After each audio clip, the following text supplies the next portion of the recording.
Bueno, buenos días, ¿cómo están?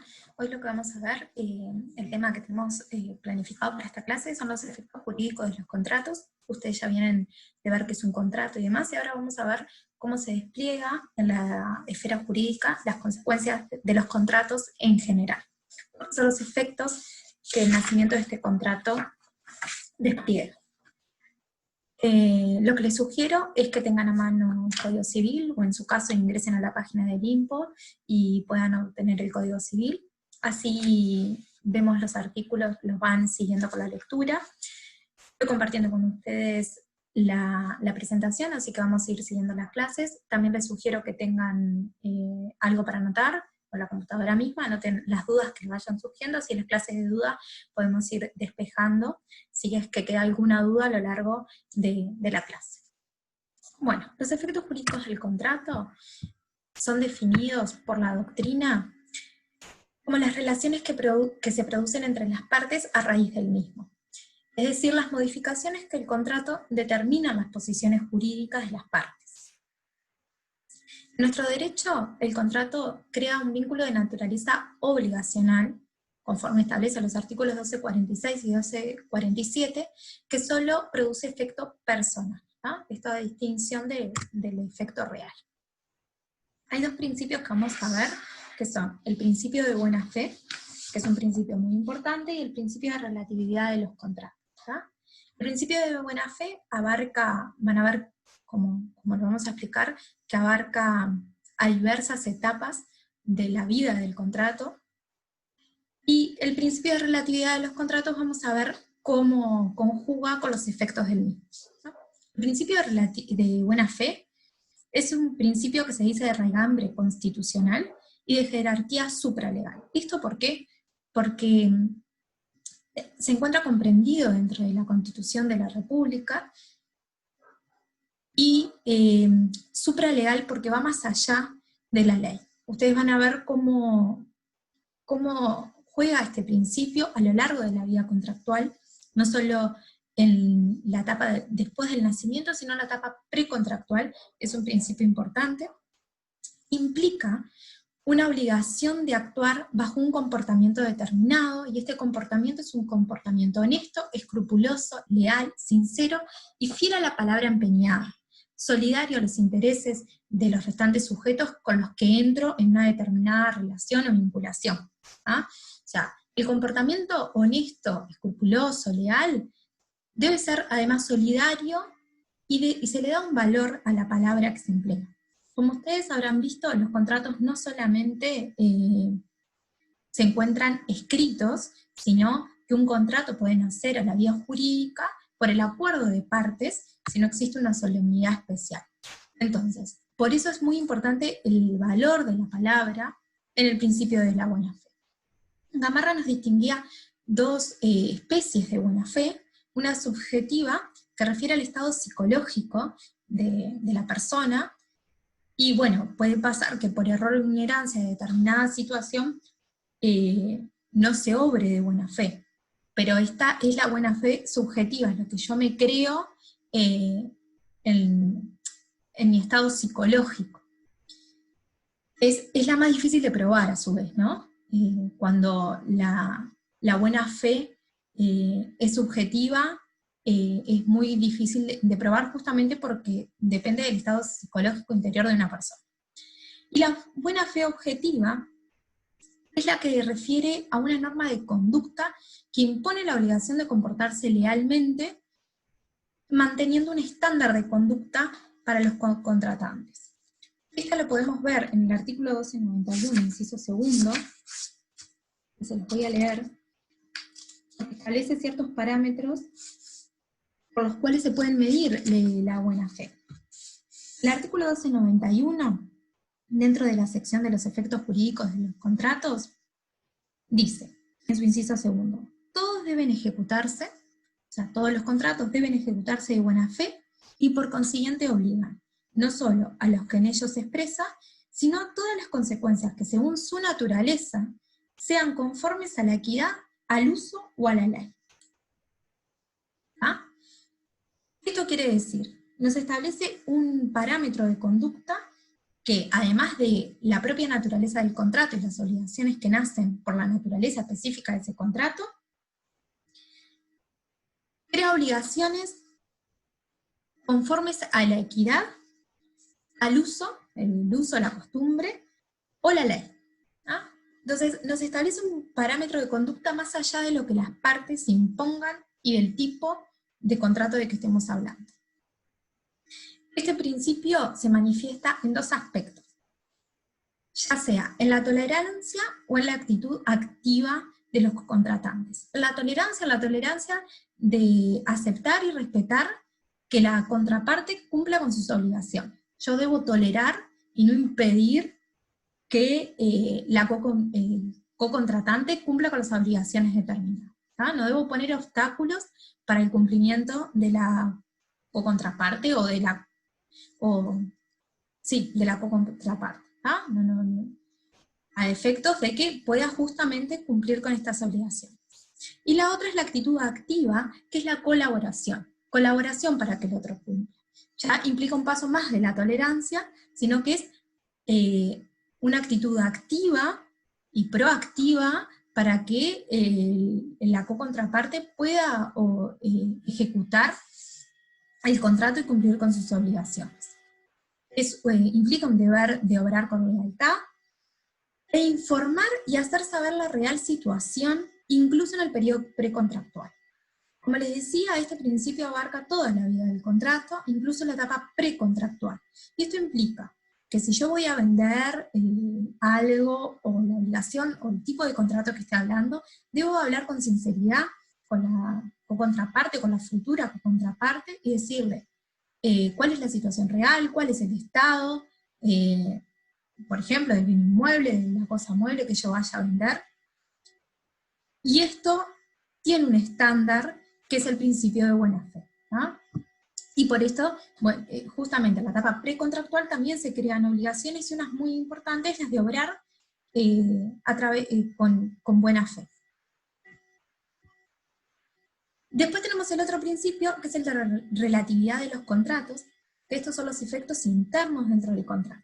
El contrato tiene como efecto relativo en cuanto a su eficacia como negocio creador de obligaciones, ¿tá? Y se circunscribe en principio, porque vamos a ver que hay ciertas excepciones, a los sujetos que formaron las partes contratantes. ¿tá?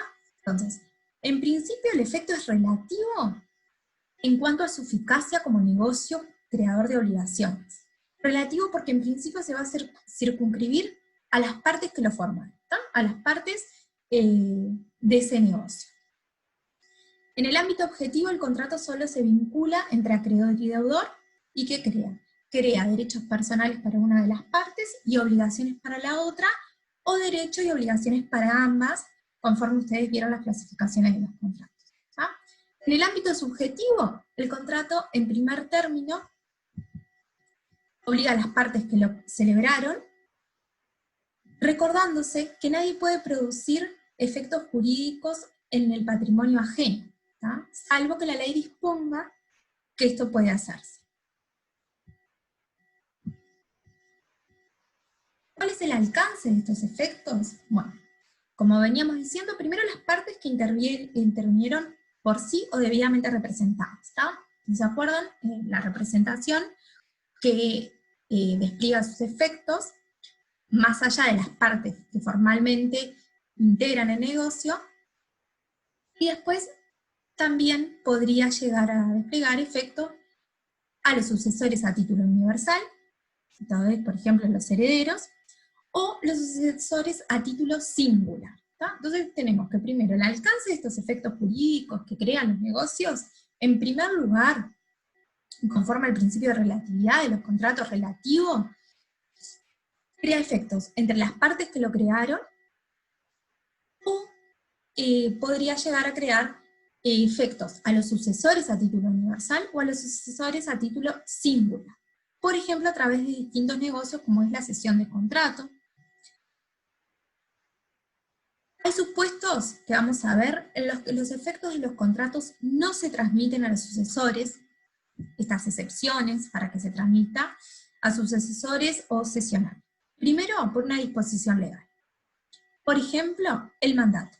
El mandato se extingue por la muerte del mandante o del mandatario. ¿Tá? Entonces, el mandato es uno de los contratos que por disposición legal no va a tener efectos jurídicos a los sucesores. La otra excepción para que despliegue sus efectos a los sucesores es por una cláusula en la convención. Se establece expresamente, por ejemplo, que tal contrato no afectará y no producirá efectos jurídicos a los sucesores.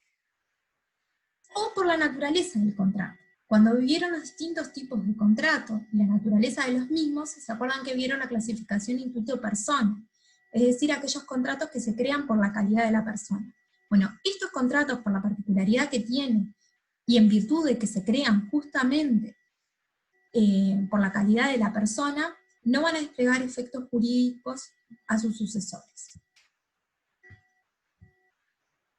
¿Qué implica este principio de relatividad? Bueno, en primera instancia, una ineficacia respecto de terceros.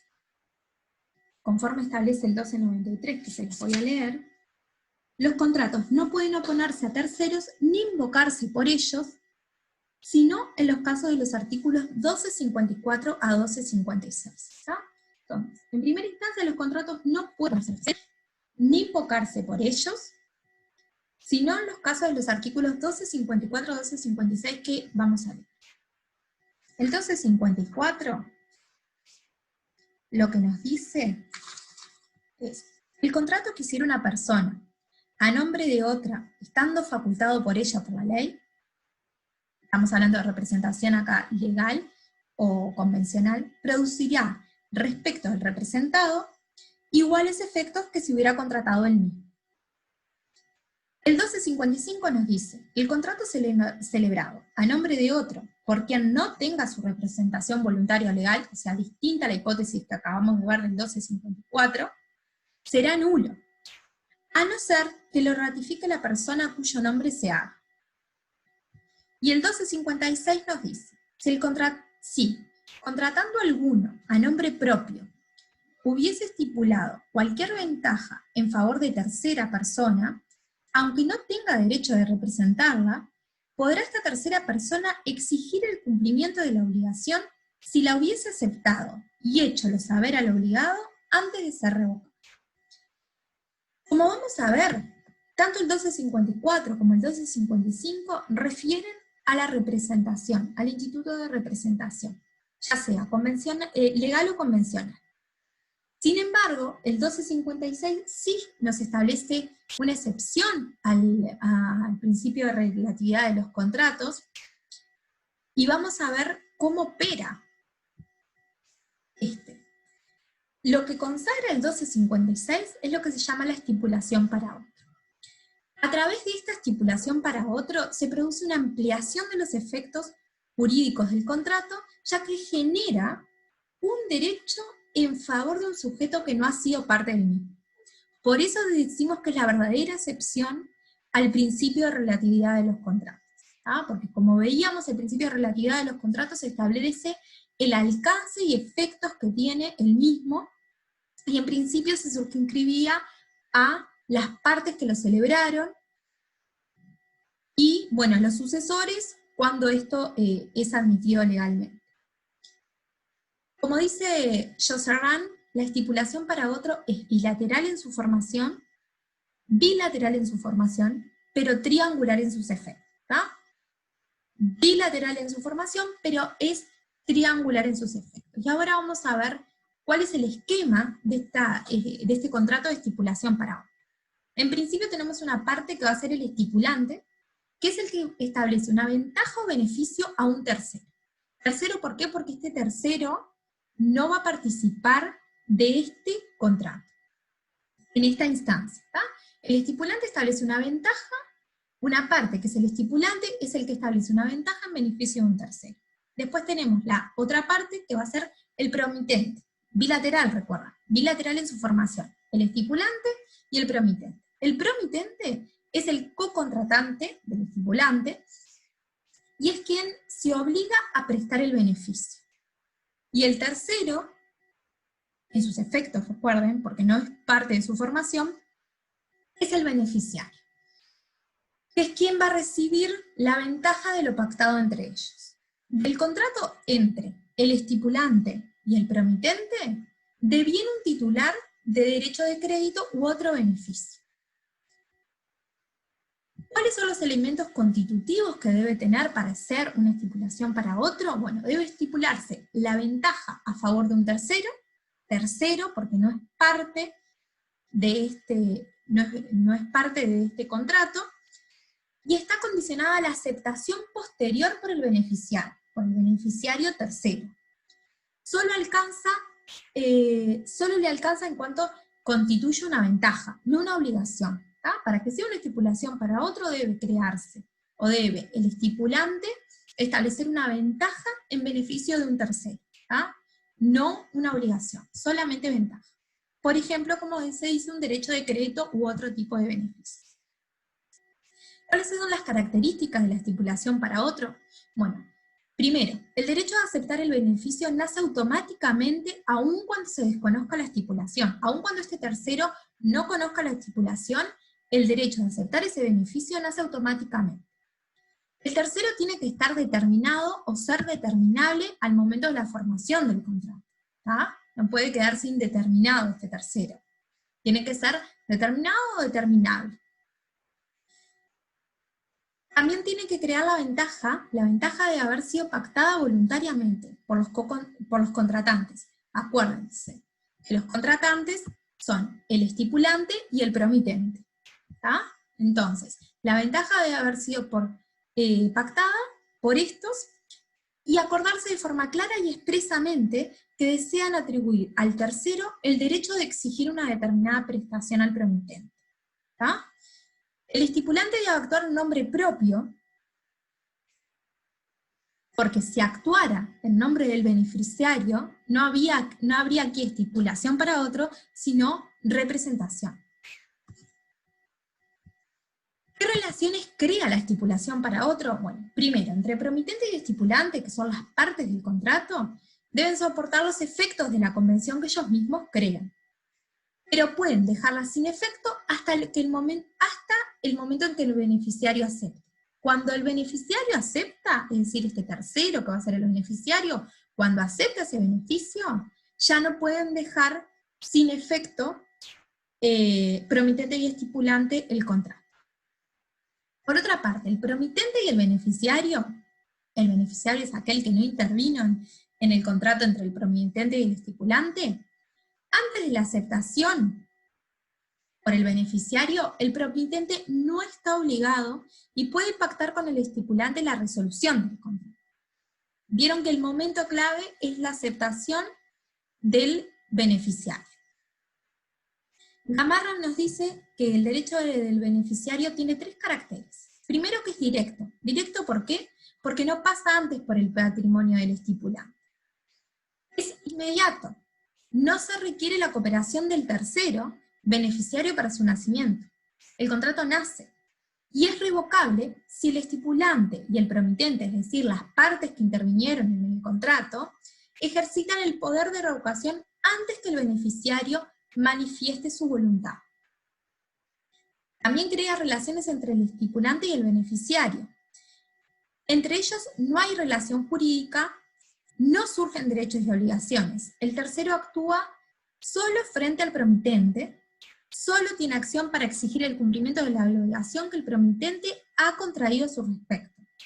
En caso de revocación debe ser acordada entre promitente y estipulante, es decir, entre estipulante y beneficiario no nace una obligación, una relación jurídica, no surgen derechos y obligaciones, porque recuerden que el que se obliga es el promitente.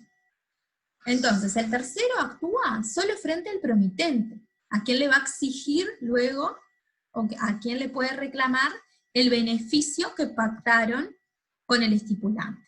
Solo tiene acción para exigir el cumplimiento de la obligación el promitente contraído, y en caso de revocación debe ser acordada entre promitente y estipulante. Recuerden que la revocación entre promitente y estipulante solamente podrá dejarla sin efecto hasta el momento en que el beneficiario acepte. ¿Ah? ¿Cuáles son las diferencias que tenemos entre la estipulación para otro y la representación? Que como dijimos, la única excepción real del principio de relatividad de los contratos es la estipulación para otro, no la representación.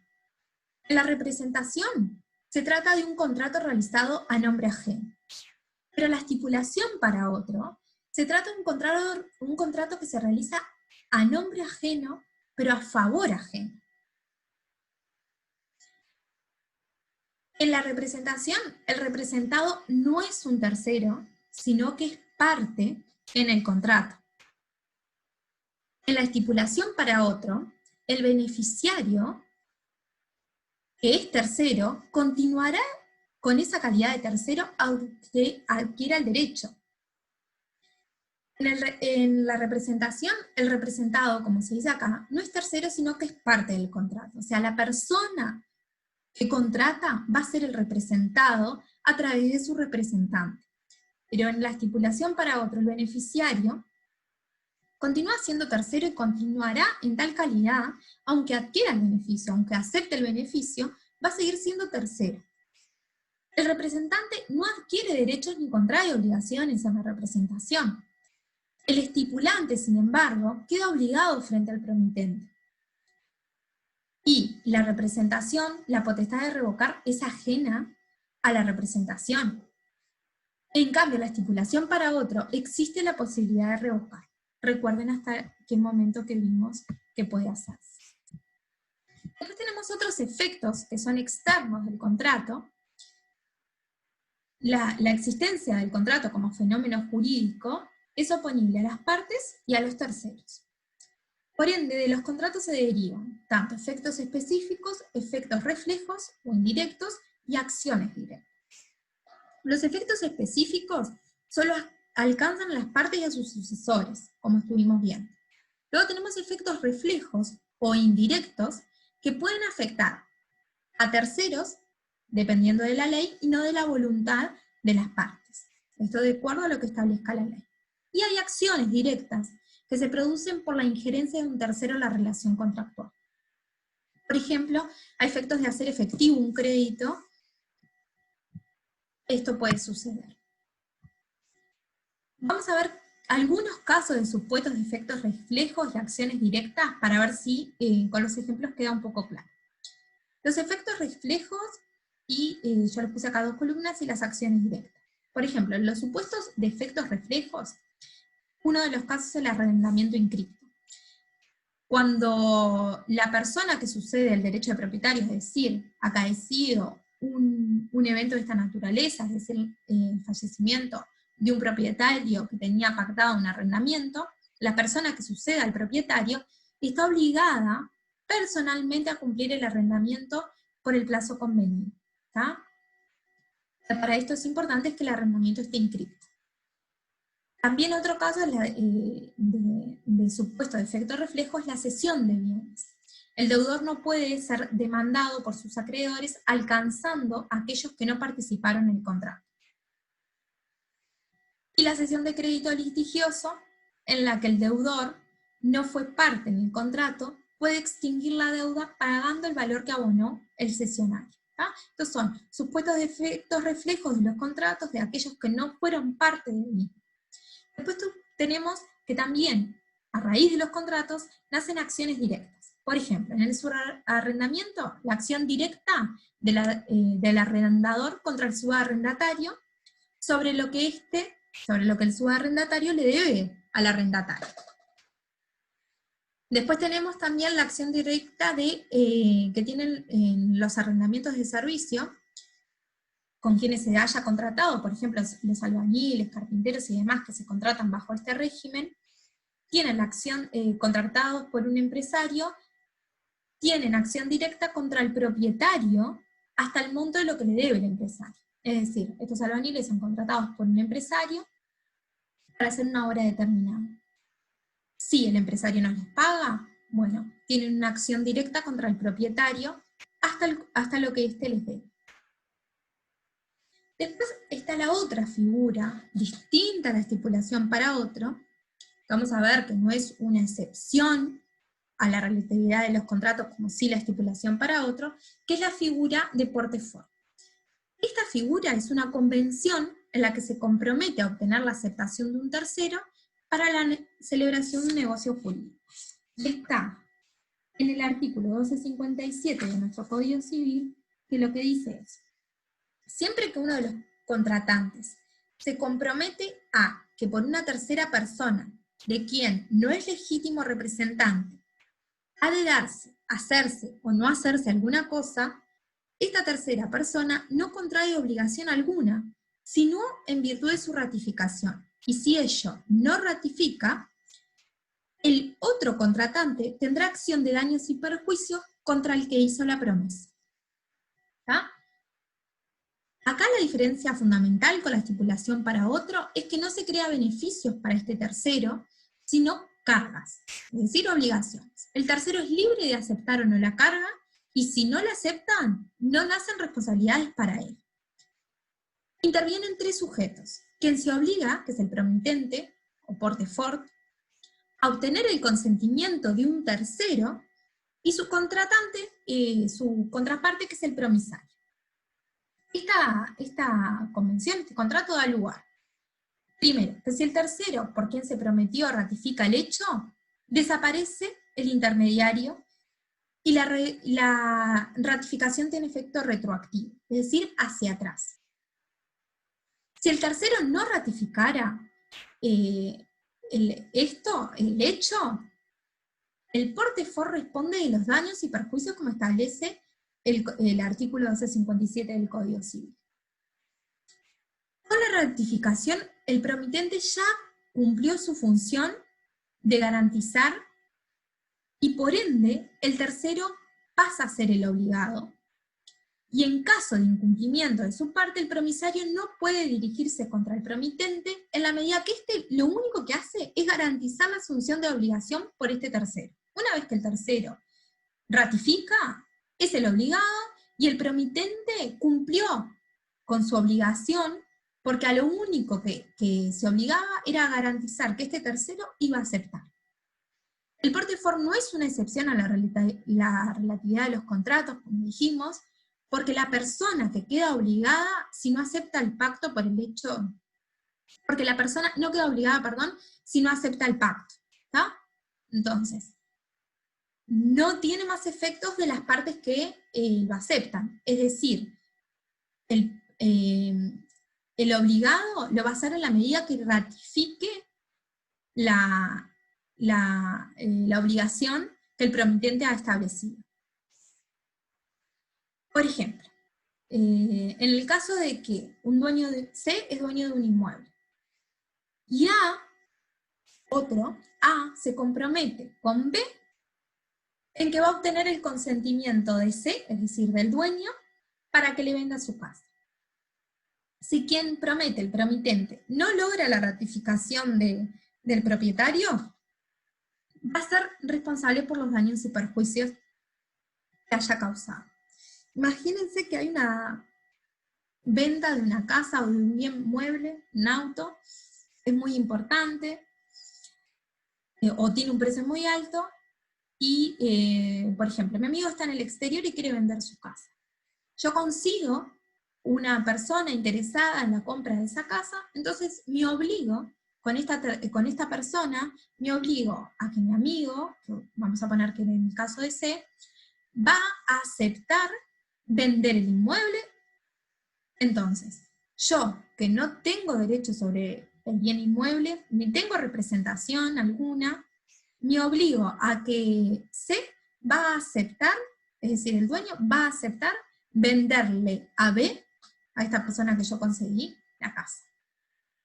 Si después C no ratifica, es decir, mi amigo viene del exterior y no ratifica lo acordado, yo voy a ser responsable por los daños y perjuicios. Es decir, A va a ser responsable por los daños y perjuicios que haya causado a B. ¿Ah?